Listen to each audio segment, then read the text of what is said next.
Huwag muna tayong umuwi. Dito muna.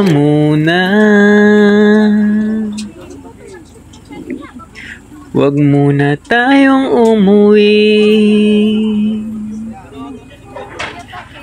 Kuya, wallet ko nang iyong kinakapa.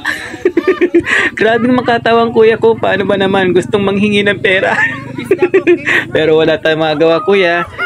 Pass muna ngayon.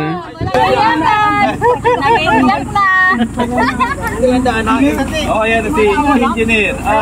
Babang pa sa iyo.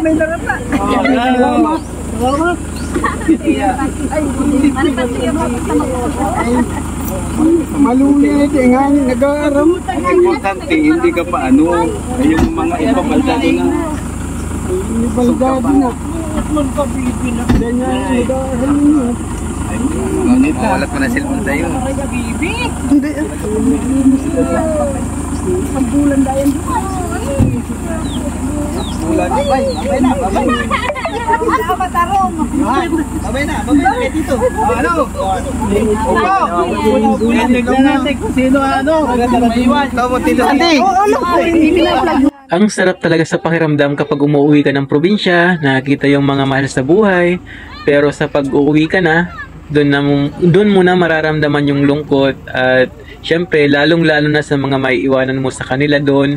Syempre, sobrang na-appreciate ka nila at natuwa sila sa pagdating mo. Tapos pag alis mo, ayan, walang matitira sa kanila, maiiwanan sa kanila, kundi ang lungkot at pananabik na sana'y muli kang bumalik, magbakasyon at magkasama-sama.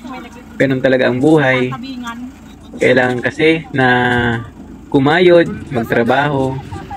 Ayun, nanay, tatay, hanggang sa muling pagbabalik dyan.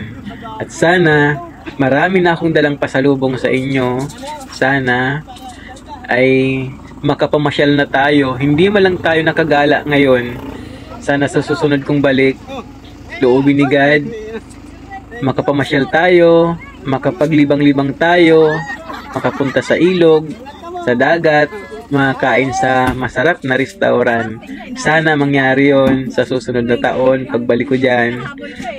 Thank you so much sa inyo mga padi sa inyong panonood. At sana po ay parati nyo kaming suportahan sa aking mga videos. Sana po ay nandyan kayo parati. At ito po si Santi kasama ng aking apo na si Johans, nagsasabing masaganang buhay po sa ating lahat. Thank you so much for watching at hanggang sa muli po. God bless. Huwag muna tayong umuwi.